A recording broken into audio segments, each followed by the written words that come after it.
pouvez vous présenter? Bonjour, moi c'est Alice et je suis maman de 2 enfants, une fille de 10 ans et un petit garçon de 7 ans. Est-ce que tu utilises les écrans dans ton travail? Alors oui, j'utilise les écrans dans mon travail, aussi bien pour recevoir des mails que des appels, pour faire des recherches sur Internet, pour trouver des nouvelles activités à faire auprès des enfants. Est-ce que vos enfants ont des règles? Alors oui, il y a des règles à la maison par rapport aux écrans. Par exemple, ils n'ont pas accès à Internet, sauf pour faire des recherches par rapport à l'école ou d'autres recherches sur certains sujets qu'ils veulent développer. Ils ont le droit de regarder la télé plutôt les week-ends et un petit peu le mercredi si on a le temps dans la journée. Et un petit peu de console, 1 ou 2 fois dans la semaine, surtout le week-end aussi, et une demi-heure à peu près. Est-ce que tes enfants arrivent à arrêter tout seul la télé ou la console Alors oui, ça peut être par moments un petit peu compliqué, mais en règle générale, ça va. On essaye bien de réexpliquer avant qu'ils commencent à jouer, c'est surtout pour la console, que voilà, ils ont tant de temps pour jouer et qu'à la fin de ce temps-là, on éteint et puis on fait autre chose, un jeu de société, une sortie dehors. Généralement, ça va bien. Est-ce que les parents ont des règles? Alors on n'en a pas beaucoup, mais on en a quand même au moins une, c'est pas de téléphone à table quand on mange tous ensemble en famille. Et après quand on fait des activités en famille, c'est pareil, généralement on n'a pas nos téléphones sauf pour faire des photos, pour avoir des souvenirs. Merci Alice. Merci à vous. Bonsoir Julien. Bonsoir. Est-ce que c'est important de parler de la place des écrans ? Sûrement oui, les écrans on y est tous confrontés beaucoup, surtout les parents j'imagine plus que les enfants, mais les enfants indirectement ils sont aussi confrontés, donc c'est important de voir un peu la place qu'on peut leur laisser. Alors personnellement oui, on peut demander à mon fils présent ici, c'est un sujet qui est récurrent chez nous. Donc oui, c'est super important de les alerter sur les bienfaits, mais surtout sur les limites et c'est ça, les limites des écrans. Pareil chez nous, hein.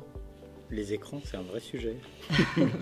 Surtout à un âge où pour tout le monde. Ouais, à un âge où les écrans, faut pas leur empêcher, mais il faut surtout limiter dans le temps et sur le contenu. C'est Exactement. ça, exactement. Est-ce que c'est important de parler des écrans? Très bonne question. Oui, je pense que c'est important de parler des écrans.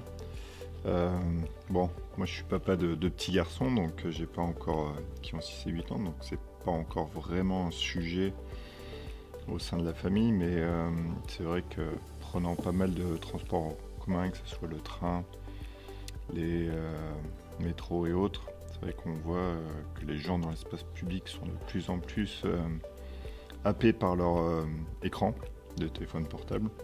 Du coup, j'imagine que dans les cellules familiales, c'est pareil. Donc oui, il y a un vrai sujet autour des écrans. Donc c'est important d'en parler. Est-ce que c'est important de parler des écrans?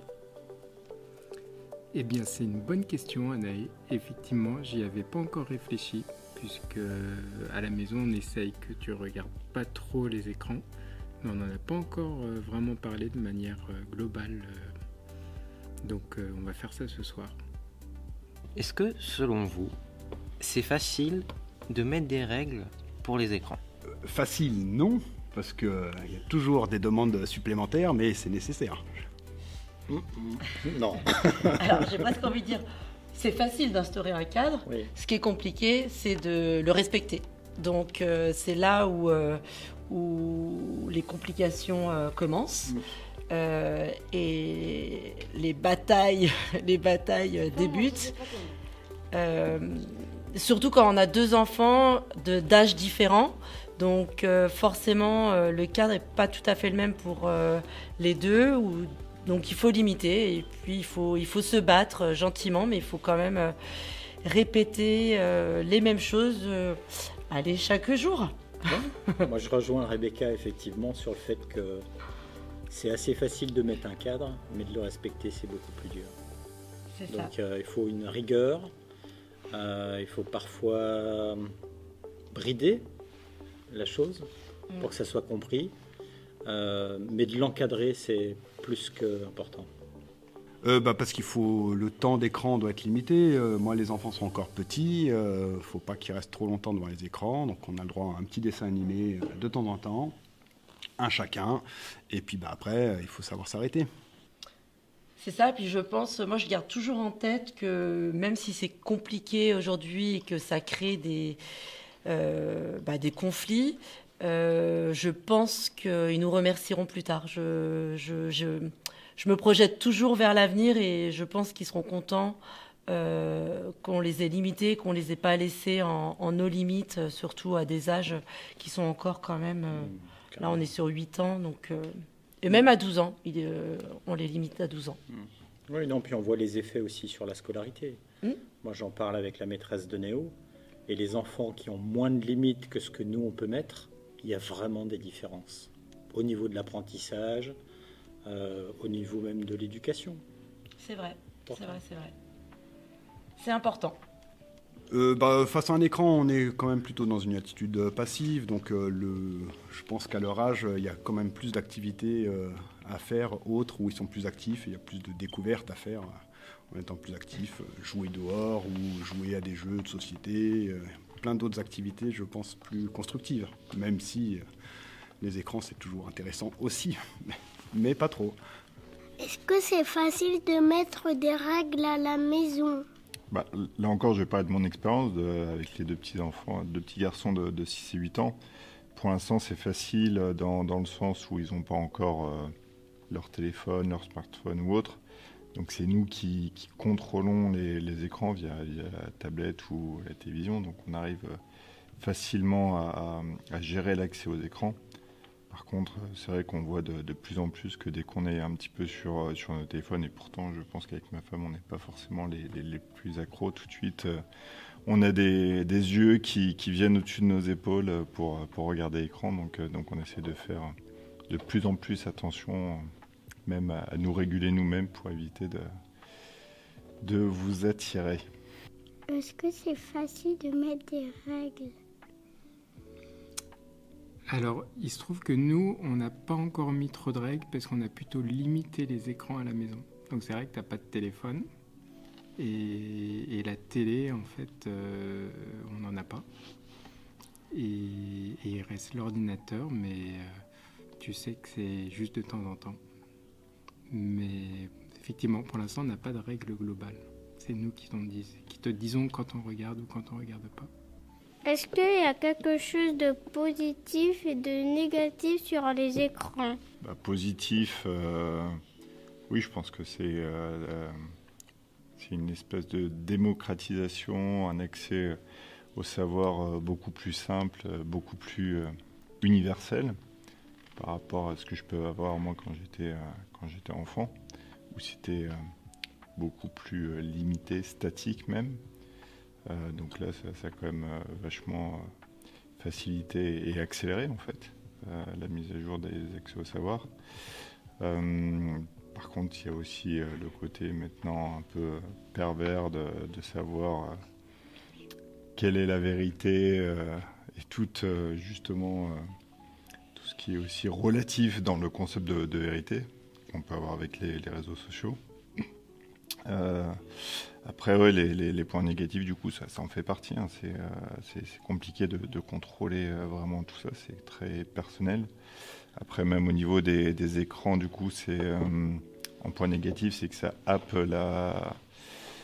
l'attention. Donc, dans l'espace public, ça peut devenir très vite dangereux de regarder son téléphone, que ce soit en marchant, que ce soit en conduisant. Donc oui, il y a beaucoup de points négatifs. Puis après... aussi des accès à des choses pour les enfants auxquels ils ne devraient pas avoir accès en fonction de leur âge. Donc ça demande quand même un grand contrôle de la part des adultes tant que les enfants n'ont pas pu encore se faire leur propre opinion. Point positif, je pense que sur la sociabilisation, c'est important. Puisque s'il y a une restriction trop forte, les enfants vont être en décalage.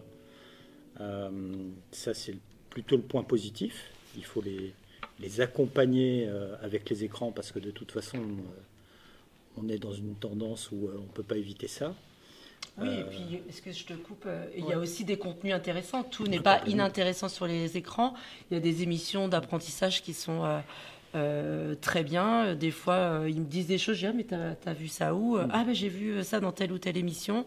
Ah, donc déjà, c'est un côté rassurant. Ouais. Ils regardent aussi des choses intéressantes. Donc, oui, bien sûr, il y a des côtés positifs. Ouais. Et la limite, effectivement, c'est le contenu, quoi. Tout à fait. Le temps et le contenu, ça peut être des contenus non maîtrisés.